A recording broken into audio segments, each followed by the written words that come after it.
Howdy, gang, and welcome once again to the Duct Tape Studios. I'm Jeff McAleer, your host here at the Gaming Gang channel. Thanks for joining me once again. Today, I am going to share a Kickstarter preview of Biohazard Raging Outbreak from Toribio Games. This is designed by Jesus Toribio, and the game is for 1 to 4 players, ages 12 and up, and plays in 60 to 75 minutes. This is coming to Kickstarter this month, so keep your eyes peeled because I will be sharing news of the launch on both the Gaming Gang Dispatch as well as over on thegaminggang.com. All right, all that said, let's swing on over to the other camera because I'm going to talk about Biohazard. First thing to mention, the fine folks over at Toribio Games have compensated me for this Kickstarter preview. It's very important that you know that. I believe in being right up front with you. I'm not going to save that disclosure for after the end credits or anything along those lines. If you're familiar with the Gaming Gang, you know I tell you right up front how things are. So keep that in mind. I have been compensated for this video. So in Biohazard Raging Outbreak, each of the players are going to represent a faction that is looking to protect particular regions of the world from a viral outbreak, which is putting the future of humanity at risk. So this is not a cooperative game. It's important for me to point that out because a lot of times with games with this subject matter, players are working together to defeat that virus. That is not really the case here. So it's almost as if the players each represent kind of a shadowy faction that we're not talking about governments or corporations. Maybe we're talking about kind of a combination of both. So kind of keep that in mind where you're actually going to have a little bit of take that could happen in this game by way of some action cards. But all in all, this is not a cooperative game. All right, so I'm going to get the box out of the way, and I'm going to talk about the board here. We'll zoom in. I'll talk about cards. Now, I do understand that the fine folks over at Board Game Co. are putting together a pretty lengthy how to play video, so I am not going to dive on into a real nuts and bolts on how to play Biohazard. I'm going to give you an overview, talk about the components, kind of give you an idea of maybe some of the strategies you might want to utilize in order to possibly win, but I'm not going to go into the minutia of every aspect of how to play the game. I will point out, very easy to understand, very easy to come to grips with. There are some areas of the game that are a little opaque that we kind of on the fly were utilizing our own rules for. And I'll talk about that as well. But for the most part, we were able to understand everything quite easily. So here you see we've got the world. And the world is broken up into various different regions. There are 50 regions. And we also have 50 region cards. So to begin the game, what we're going to do is each player will get 3 region cards. And they're going to select 2 of them. So these are going to be regions that they are looking to protect. So we've got 7, 28, and 30. So something to keep in mind, here's 30, here's 28 right next to each other. So right there, I think we're going to take those 2. We aren't even going to bother looking at 7 because what we're looking to do is we're looking to protect our regions and we build barriers between those regions and the outside of those regions. And it looks like it'd be a lot easier for us to protect both of these because they happen to be connected. So that is actually a really lucky draw. I'll be the first to point that out. Then, once everybody has selected their regions, and keep in mind, this information is secret. This is not common knowledge around the table. So you will not know what regions your opponent is trying to protect, nor will they know what regions you're protecting. Then we're going to take 2 region cards, and this is where our outbreaks are. So we have 49 and 38. So we mark those biohazards there. And then we're just going to remove the region deck from play. Each of the players will also get a faction card. So here we've got the red faction. So to get extra victory points, I'm looking to bring 2 red regions into lockdown. Once you've got barriers up from any way that the virus can get in, then you actually put the area into lockdown and you put a token of your color up. So these are all secret, and these are the ways that we're going to score victory points at the end of the game. We also have a victory point tracker that runs around the board because as we are playing, each of the factions are also going to be gaining victory points. So we also have a resource deck. Each player will get 5 resource cards to begin with. And then we also will have a market for resource cards. So we actually will have 5 cards there. Aha, a rainbow card, which is wild. This is a wild card. I'll talk about that when we get into our resource cards. So we've got our resources. All right, so we've got that. We're also going to draw a vaccine card. We have various different viruses. We're going to take one of these cards. Now, some of these cards are actually designed for games with 3 or 4 players, and some are designed for any number of players. So we're just going to pretend that we've got just a couple of players here, and we'll take the Marburg virus.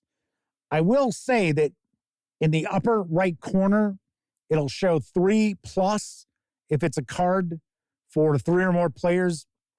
Hopefully when this does go to print, because of course, obviously enough, this is just a beta. This is a prototype of Biohazard Raging Outbreak. I hope they change the color to white because it's black and it's almost impossible to see. So this is going to be our virus. So we've got that. And we also have a deck of action cards, which need to be purchased for players to be able to utilize. So we've got that. So what I'm going to do is I'm going to zoom in. We'll get a closer look at these cards, and I will talk about how we play Biohazard. I've zoomed in to give you a bit of a closer look at the board itself, and we'll take a peek at the cards, and I'll talk about what you're going to be using those cards to do. I also placed our vaccine card here, so we've got easy access to it. So might as well talk about the vaccine card. The development of the vaccine is broken up over 3 phases, phase 1, 2, and 3. So we have these worth 10, 20, and 30 victory points. Completing phases of the vaccine are important as far as scoring victory points. So in order to complete phase 1, we need to cash in cards that have 5 microscopes. To complete phase 2, we need 8 gloves and 8 of these jars. And then for phase 3, we're looking at 5 microscopes, 5 beakers, and 5 mutagens, or whatever that icon is, viruses, actually. And that's how we will complete that. Now, it's important to keep in mind that players do not contribute cards to the overall development of the phases. One player is going to have to spend all of those cards. So it's important to keep in mind that we do have a hand limit to start off with.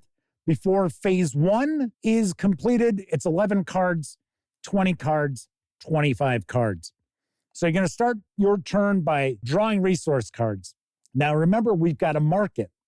So we have an option of drawing 3 cards from the resource deck, or drawing 2 from the deck, taking 1 from the market, or drawing 1 from the deck and taking 2 from the market. And remember, we also have this rainbow card, which is a wild card. So it is worth any color, any icon, and it is worth 1 of the icon. That's what that number represents there. So if I were up for my turn, I would certainly be taking this as my first card. Now, there is a rule that if you're drawing cards from the resource deck and you run across one of these, that you only get 2 cards that turn.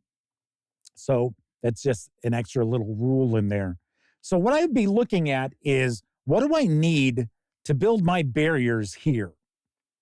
So what I'm looking to do is I'm looking to block off borders. So here and here and here and here for region 28, I don't need to build any barriers because it's just sea. Here, that's actually a maritime connection. So I do need to build a barrier there. And of course, these are also borders that I need to build barriers on.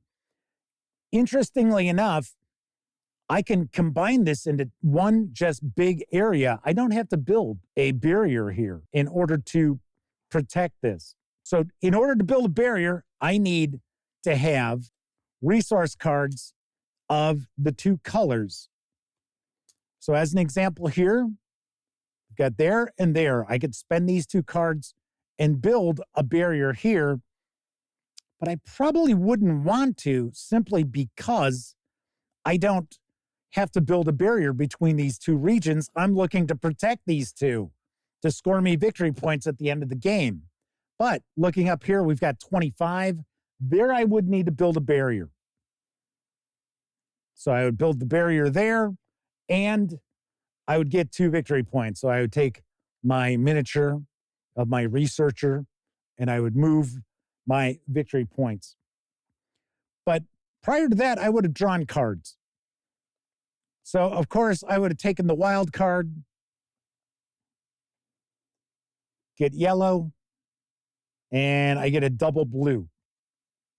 So as you can see, these are the icons that we spend in order to complete the phases of the vaccine. And as you can see, I have absolutely no microscopes. So I guess I'm probably going to be looking to focus on building barriers for right now. So I, of course, would discard those. Now I can also buy an action card by spending 3 cards of the same color. And the action cards have a variety of things that they will do. And they're going to say, so you can infect a region that's not infected.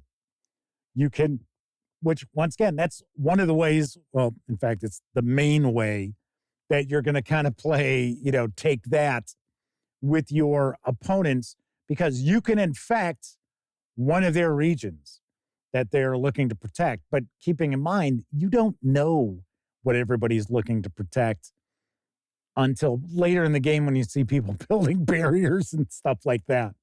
So we've got that. We have the ability to build 1 barrier at no cost. We have the ability to build 2 barriers at no cost. We also have the ability to clear a region of the infection. So we've got a variety of different actions. We can change the color of up to 2 cards in my hand. So as you can see, various different actions here. Now, one thing that might frustrate some people is that there is no market for these. You just pay your cards, pay your resources, and you get to draw one.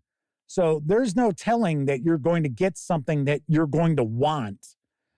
I'm kind of surprised we don't have even just like a 2-card market for the action cards. I think that would probably go over better with players, because we did experience some people buying action cards and they're like, seriously, this is what I got? So it would kind of lead people to not buy the action cards, which, to be honest, I mean, there are action cards in here that really do come in handy, especially if one of your regions ends up getting infected and you've got an action card that will get rid of that infection.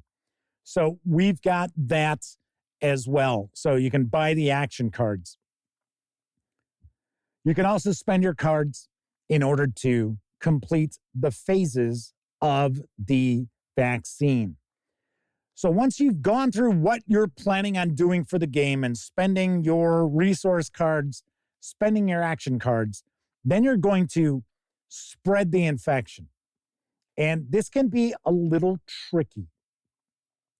So the way the rules are written, the player selects an area that is infected, and then they roll a 6-sided die. We do have a little chart that shows us the direction. So we have 1 facing up here, 6 is off this way. So it just goes clockwise. So you choose a region. So we would either choose this region or this region. So we'll choose this one.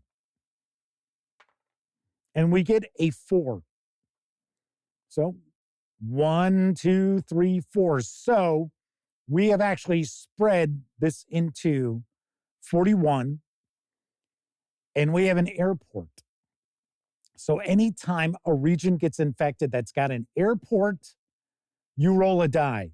So this is one of the ways that all of a sudden this can just burst all over the place, because it can go from region which has an airport to another region that's got an airport, and so on and so forth. We have to roll now to see if we get another spread.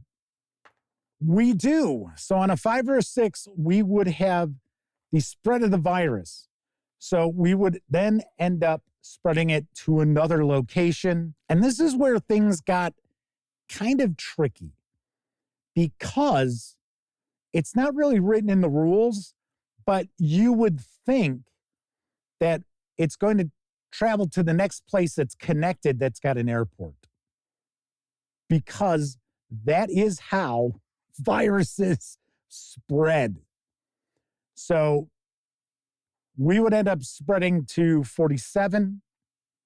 And the first time a region with an airport ends up getting infected, you roll a 6-sided die. So 1 through 4, it does not spread. But that's how we figured it's supposed to be played out, is that it can spread from here to here to here. So very quickly, it's going to spread all around, because in reality, that is how things happen. That is how COVID spread as quickly as it did, and why the bubonic plague in the 14th century took a year to go around the world. A little more than a year, actually.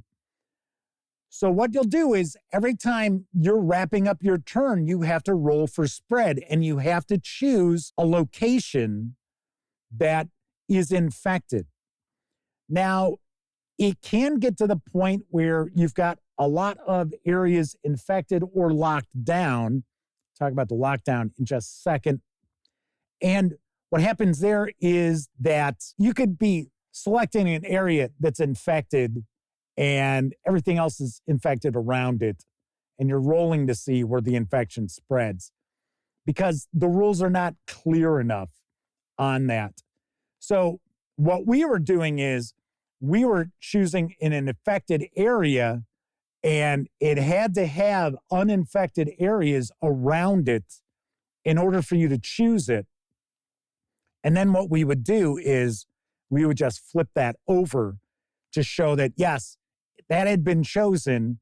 And then we would have to choose another one that had open areas around it to roll to see where the spread goes. To us, that seemed more fair, because it's not as if the virus is suddenly going to just stop spreading. So there is that. Now let's talk about lockdown, because that's one of the big ways that you would get points at the end of the game. So once you've got barriers, that are up around your regions, so this would probably take quite a while.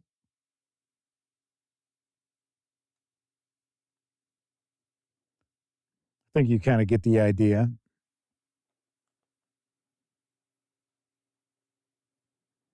So these are all the barriers that would have to be up in order for me to lock down both of these regions.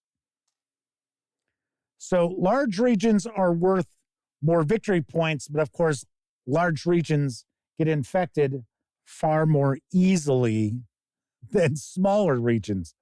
So when you choose your regions that you're looking to protect, you got to keep that in mind. So what'll happen, these barriers will stop the spread of the virus once. So as an example, let's say Area 25 is infected. And I roll a die and I get 5. So it should spread to here. Well, every time I build a barrier, I get 2 victory points. So what this does, it's going to stop the spread, but I lose the barrier and I also lose the victory point.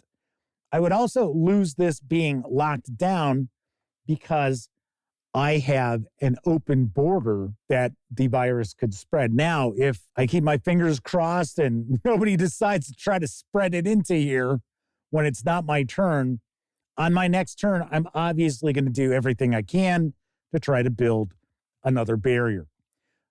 So at the end of the game, what you're looking at are various different ways for you to score victory points. So as you complete the phases of the virus, you're going to get those victory points as soon as you do so. So once you clear out phase 1, the person who did that would get the 10 victory points. And then there's also a little area on the board you can put one of their lockdown markers to show that they were the person who had actually completed that phase. The game comes to an end in one of 2 ways. Hopefully, because the vaccine has been completed, all 3 phases, then the game will end. Also, if every region is either infected or locked down, then the game will come to an end. There is no failure. Unlike other games with this subject matter, the game ends and you are still going to have a winner, even if you did not find the vaccine to stop the spread of this outbreak. What happens is you're actually going to add up all your victory points. So essentially, you're still going to do the same exact things to score your victory points, regardless if somebody was able to complete the vaccine or not. Now, of course, that's a lot of victory points they would get for the 3rd phase, so keep that in mind. So what you're going to do is you're going to look at your faction card. Did you complete your faction card? That's worth 10 victory points. You're going to look at your regions. Are they virus-free? You score those victory points. Are they also locked down? If so, you're going to score those victory points. So whoever's got the most victory points is the winner. Now, in the case of a tie, whoever contributed to the most phases of the vaccine will be the winner if the vaccine was completed. Now, if it's still a tie, whoever has the most barriers on the board is then the winner. All in all, that is how you play Biohazard. Let's swing on over to the other camera. I'm going to share some final thoughts about Biohazard Raging Outbreak. Got to say, component quality, even though this is a prototype, pretty nice. Like the cards, they have a linen finish. Of course, with any game that's got cards, I always recommend sleeve the cards. Protect those cards because they will last far longer with sleeves. So do want to mention that. I definitely like the various different tokens. The board is pretty good card stock. And then I don't know if we're going to see these in the finished product, but each of the factions has their own researcher miniature, which is only used to track victory points, but still, I thought that was a nice touch. There's some cool artwork. Some of it's recycled a few times on the cards and that, but overall, pretty nicely done as far as the production quality for Biohazard.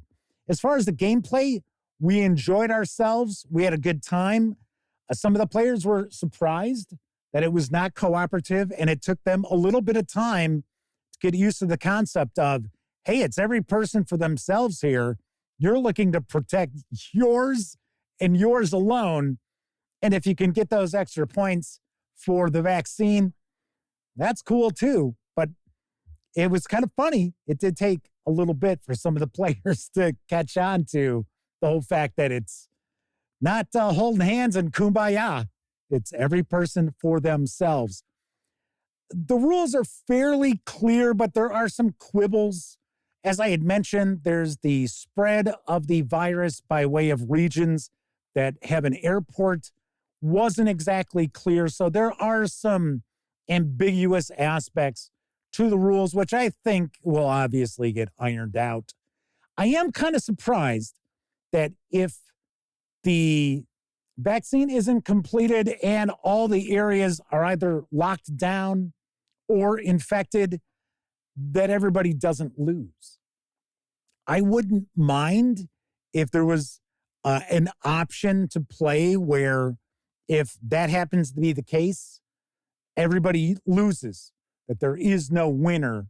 I think that would push people to try to complete the phases of the vaccine a little bit more, because once you kind of get a grasp of the game, it is possible that the way your cards are as far as the resources that you're drawing and getting from the market just don't play out for you to be able to actually contribute to the phases of the vaccine where a player will just give up. So I think if we also had the option of variant where if you don't get the vaccine, everybody loses, I think that would be interesting as well. All in all, we had fun with Biohazard Raging Outbreak. It's not a heavy game. It's pretty easy to get into. And even though it says it plays in around 60 to 75 minutes, we were rocking it out, even with 4 players, in less than an hour. And it's not as if we were all experts on the game. Of course, once we kind of decided on some of the aspects like airport to airport transmission of the virus and stuff like that. So all in all, very interesting game. If you are a fan of games with this subject matter, you might want to take a peek. Of course, keeping in mind, it is not a cooperative game. All right, that is it for this time out. If you like this video, by all means, please give it a quick thumbs up. Subscribe to the Gaming Gang channel if you haven't already. And if you do subscribe, don't forget, ring that bell. It'll not only let you know when I share videos such as this Kickstarter preview, it'll also let you know when my live stream, the Gaming Gang Dispatch, airs Tuesday, Wednesday, and Thursday evenings, 7 p.m. Central, right here on YouTube. Of course, when you're not watching videos on the Gaming Gang channel, be sure to visit thegaminggang.com for all latest in tabletop gaming news, reviews, and a whole lot more you are not going to find here on the channel. You know the drill. Get your geek on at thegaminggang.com. Thank you very much for watching. Once again, I'm Jeff McAleer. And until I see you next time, I certainly hope all of you get to enjoy plenty of great gaming with your gang.